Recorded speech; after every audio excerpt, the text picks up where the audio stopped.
Hi guys, welcome back to another episode of The Focus. We're back from Silverstone. Obviously we've got some repairs to do, some modifications to do, so let's crack on.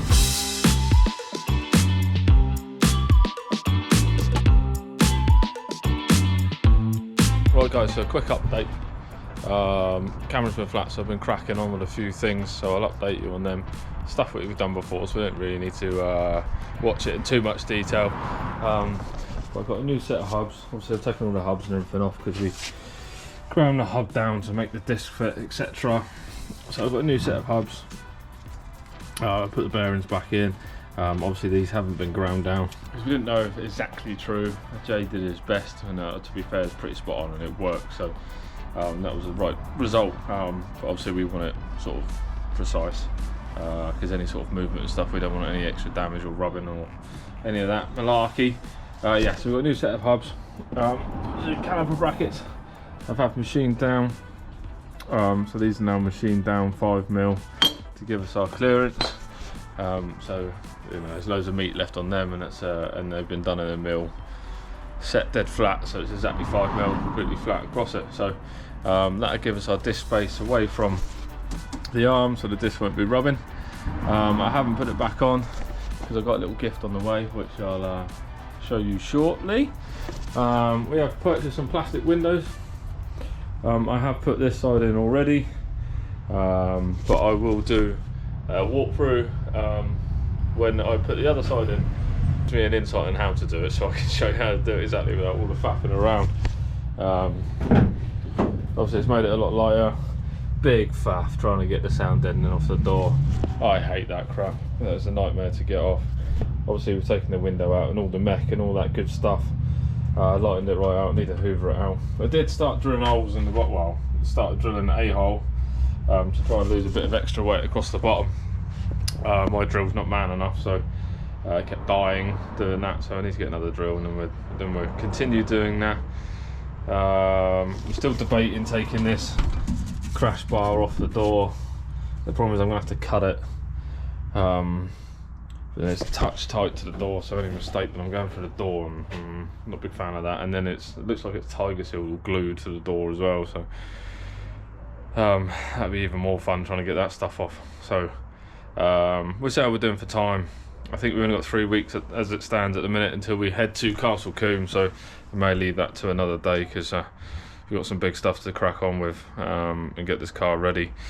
Taking all the door seals off, trying to lose as much free weight as I can without going too crazy, because this bad boy is pretty heavy.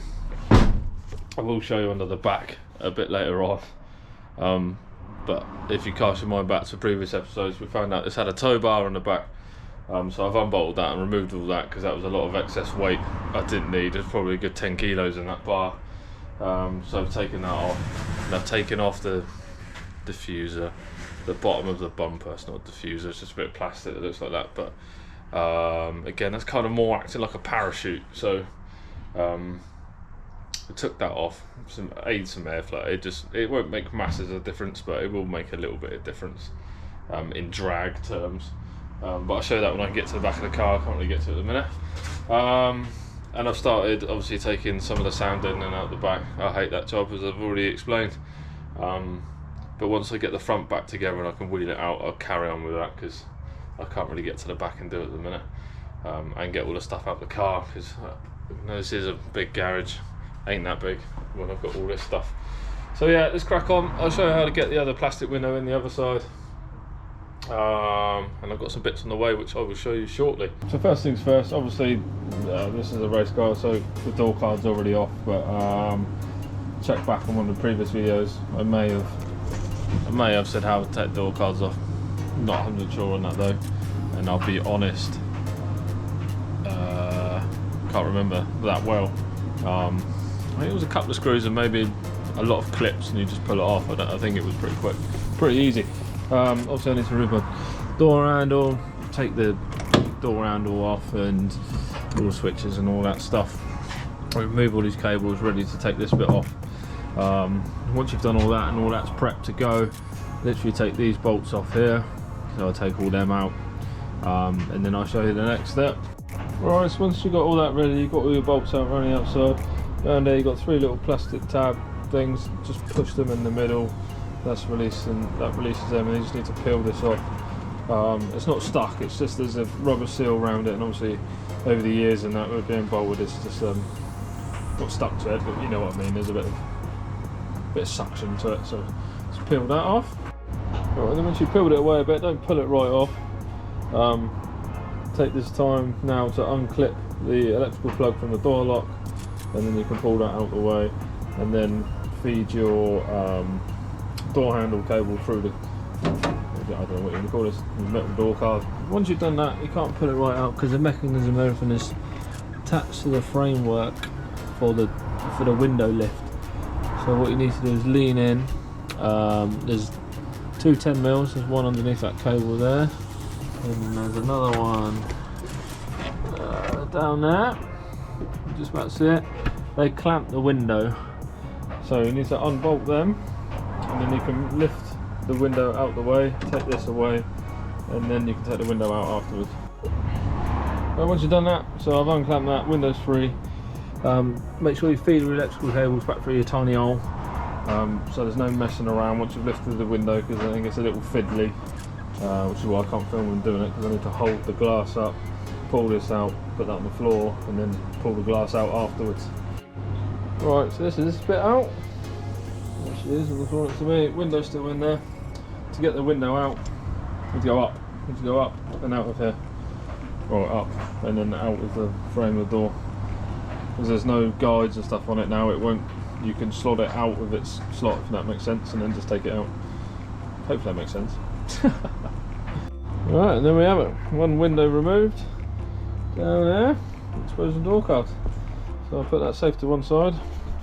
Hopefully we can, obviously I don't need it because I put plastic windows in, but if you were just replacing a window, hopefully that's helpful. Again, if you put one back in, reverse of what we just did. I'm not going to be doing that.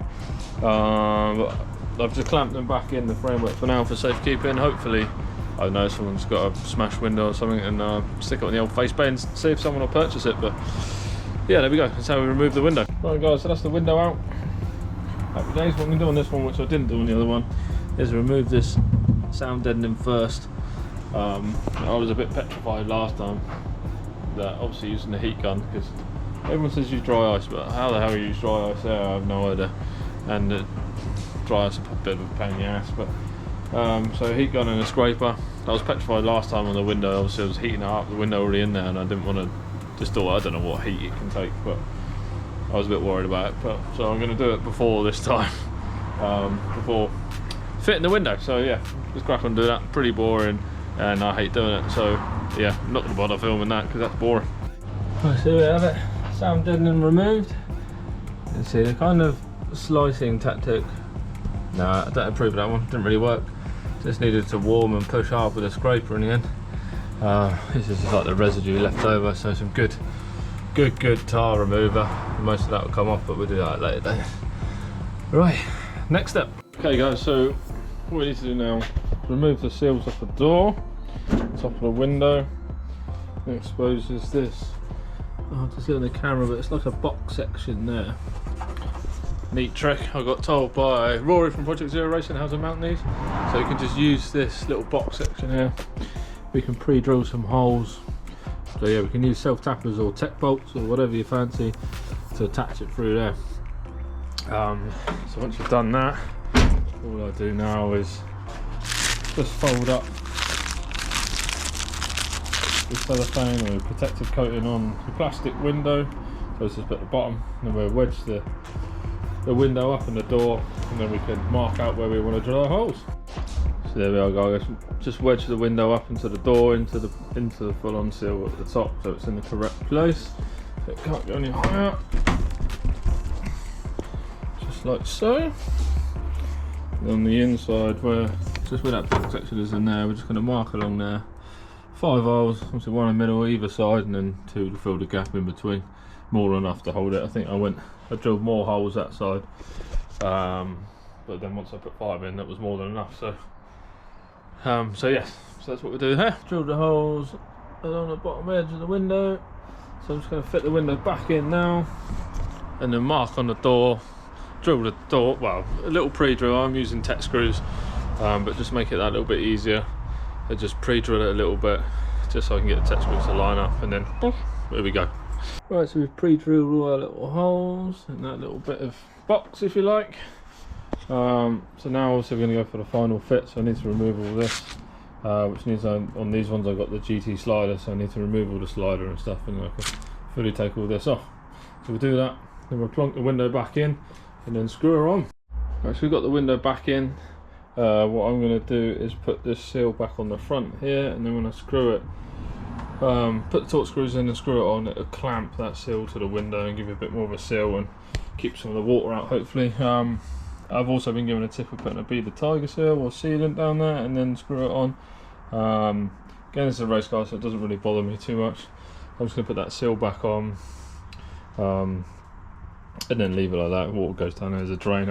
I'll be drilling loads of holes in the bottom of my door anyway at some point, to try and save as much weight, so it doesn't really bother me. But that is a tip if you require it. Well guys, so that's the 5 tech screws in, holding in there beautifully. Lovely jobby. So I'm just going to fit the slider back on. Right guys, and there you have it. Slider screwed on. Little tip, if you've never done one of these before, when you bolt it on, obviously don't do these bolts up tight, because otherwise the slider won't move. You just lock it straight up. So we've got nylocks on, so just get it into the nylock and then it slide nice and freely. Also bear in mind that this stuff is very static when you first get it. So when you drill in and all that stuff, all the swarf and the plastic and everything just sticks to it. Any dirt you get near it sticks to it.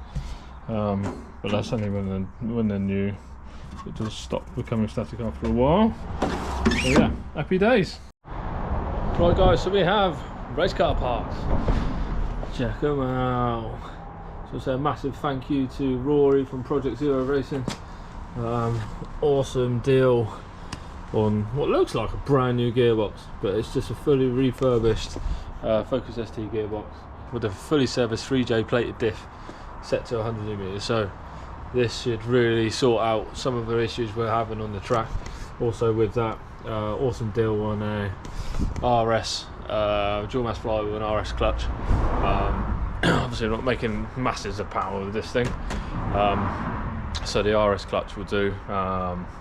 The ST clutch, to be fair, everyone was telling me that it ain't going to last 2 minutes, and it has done alright so far, but as we're taking the gearbox out, may as well swap it at the same time. Safety, upgrade it with the RS clutch, so we shouldn't have any issues whatsoever. I think obviously with us, we don't do standing start, so it's not, that's probably where the most load comes from, but yeah, but we're changing it anyway to be ultra safe.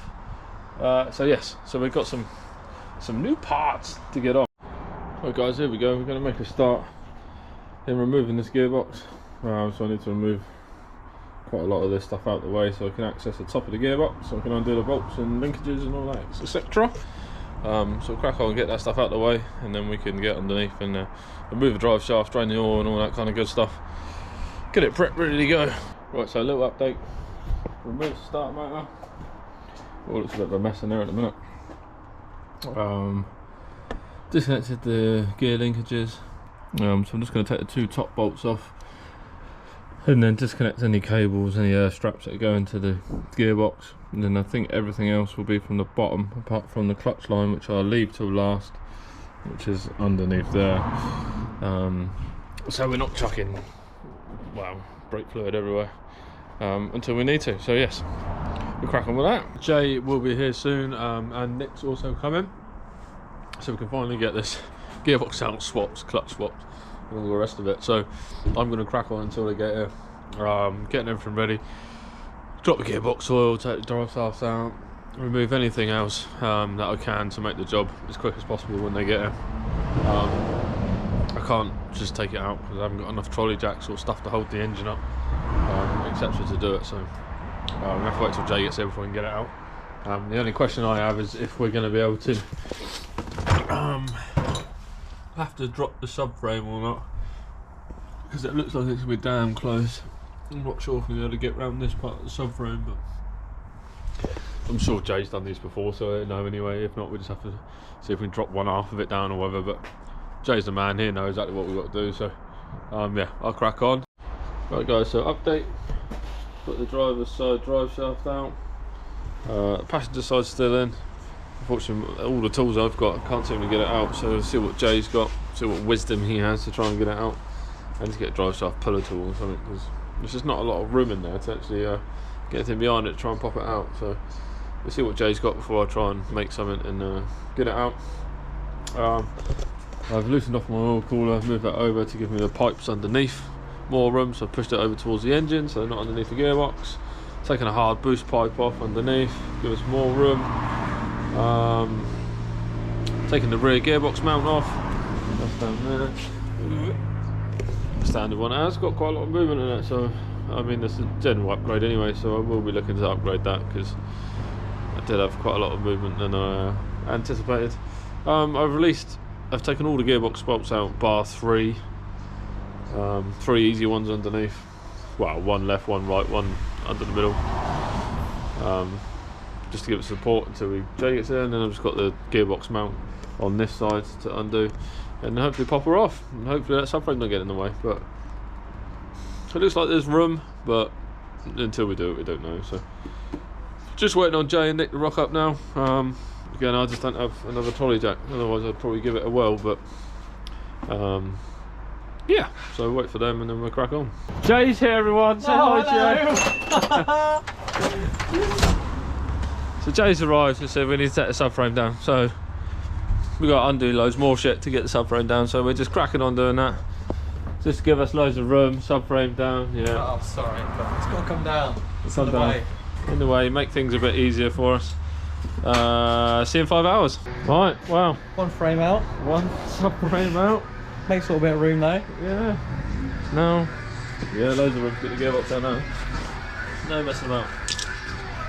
Let's do that. Yeah. And there we have it. 1 gearbox out. 1 clutch out. That looks pretty good to me, though. It's alright. It's self-adjusting clutch system, so as it wears, these bits here move that way. Oh, right. And it's like about halfway through. It's not bad. It's done pretty well. Amount of use it's got lately. Who says you can't put 300 plus horsepower for an SD clutch, eh? Beautiful. So yeah, we'll just get the flywheel off, change the flywheel over. And then get the other gearbox in. Get in there. Cameraman's arrived, everyone. Hello everyone! The camera, have you not been doing any filming? Brought himself his own McDonald's. What? Oh, Nearly dropped me. Nearly dropped my own McDonald's. We've done loads of filming, haven't we, Joe? Have we done loads? We got naked and everything. Whole tutorial this is. I can't wait till this episode comes out. How to, yeah, we've still got to do the other, yeah, we're a bit behind. We've got to do the other race vlog yet. That's not even out. Flywheel's going back on the new one. Many bolts. There's a Yay. Nice and shiny. So we're just putting the clutch on, using the special tool. As I've just learned out, this is a preloaded clutch, so you've got to load it up, then tighten the bolts up, otherwise you have loads of issues. So if I was doing it on my own without Jay, we would have loads of issues, because I, as I have done in the past, just slap them on and bolt them up and hope for the best. So self-adjusting clutch. Self-adjusting clutch tool. So you must use a special tool. All its glory. Oh. Yeah, straight in, all the way in. Into that, and then you do them up. Then do them up. Then you get a good bite point. And at the same time, it's already a line of friction plate for you as well. So it'll just fall all in. Alright. There you are, everyone. So that. So if you didn't know that, make sure you do that. The gearbox is creeping ever closer. It's nearly there. Are we ready? Are we mounting it now? We're just preparing everything because it's very heavy. Yeah, so the flywheel's on and torqued and everything else. And then, yeah, look at this. All these new seals in, eh? So it's, whoa, exciting! Exciting times! Exciting times! Right, I would have said check out the time lapse, but we didn't because the box is bloody heavy. But box is in. 2 bolts. It's on 2 bolts at the moment, so the boys are just going to carry on doing the rest of the bolts. But yeah, that's a lump. That is. It's heavy. She's heavy. probably But say, lined up really nice and easy, didn't it? you know, the ones that were difficult to get to, but these ones in now, whilst it's quite low down, then we can get a gun in there and there's loads of room. And then I'll carry on doing the ones at the bottom. Beauty! Alright. Sounds like a plan. So, the most crucial part of an evening, they're sending me off to go and get snacks whilst they carry on bolting things in and doing clips and this, that and the other. Very important part of any kind of race car build for sure. So, thankfully I've got to walk really far to the shops. All around the top of the Oh yeah. clips around the diff housing. Right, so the guys have got most of the bolts and stuff in now. They're now just offering up the subframe. Go that way. I just realised there's lots of crotch shots going on here. I'm about to get hit in the head by a jack.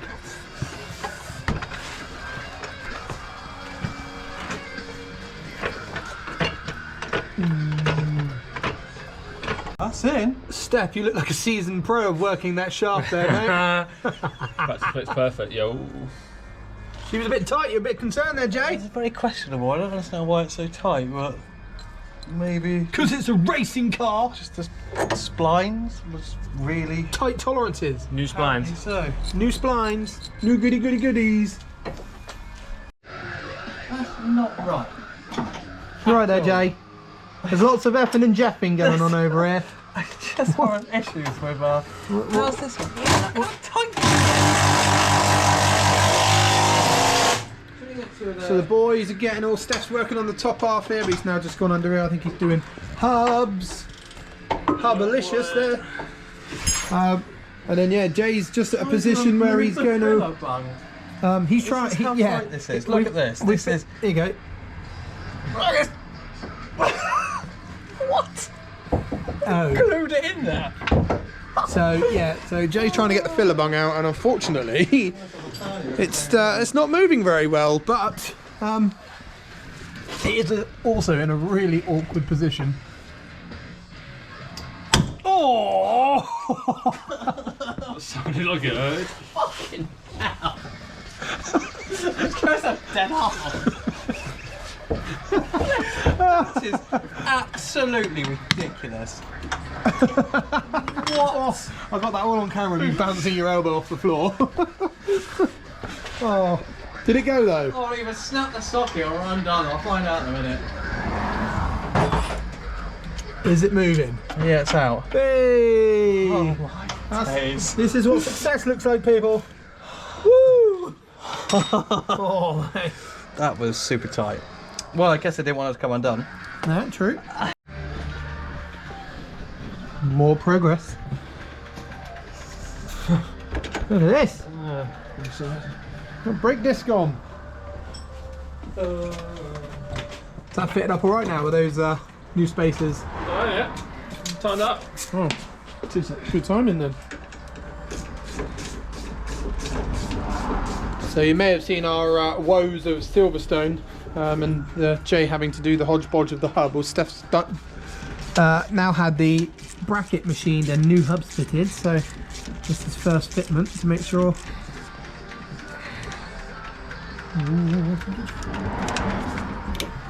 Oh.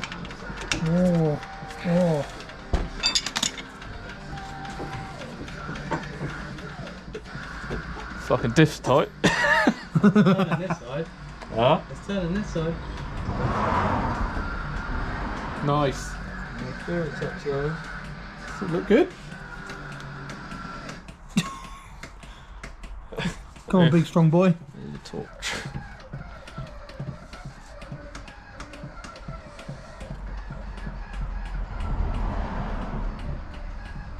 It's in there.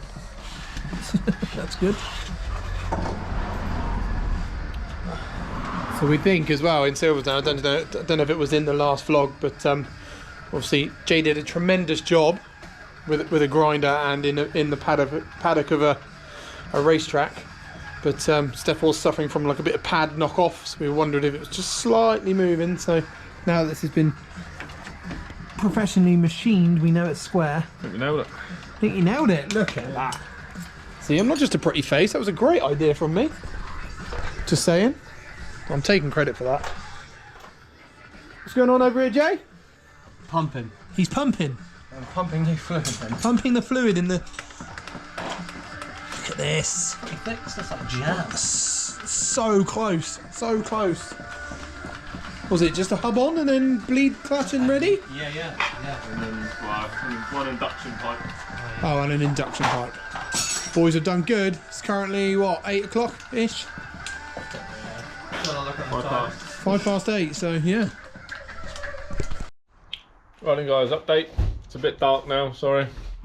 We didn't really film much towards the end. It was kind of a crack on and let's get it done as the day was disappearing quickly. So it's all back together. Hubs on, etc. A few little bits we need to tidy up. Run it up. Tried it on all the gears and stuff and it all seems to work well. Jay's packing up. Slowly packing up. It's bedtime. It's bedtime. What do you think, Jay? Yeah. All good? Well, good. It was really test being to do is really a road test, but unfortunately it's not one of them sort of things we put out on the road, is it really? So. No, unfortunately it's not. I don't think we really get away with it looking quite like that on the road. Questions may be asked. So yeah, but yeah, it's all together now. So I'll finish off a few little bits and we'll finish her up, getting her ready for Castle Combe. Thanks, Jay. All the best. No worries. Anytime. Right, guys. So we've only got a few little bits to button up now. Give it a clean. Take some numbers off the window, etc. To get it ready. Get it on a train and we'll head to Combe. So that's about it for this video, guys. So if you want to keep up to date with everything we get up to, make sure you hit that subscribe button, give us a thumbs up, drop a comment, and we'll catch you in the next one. Bye.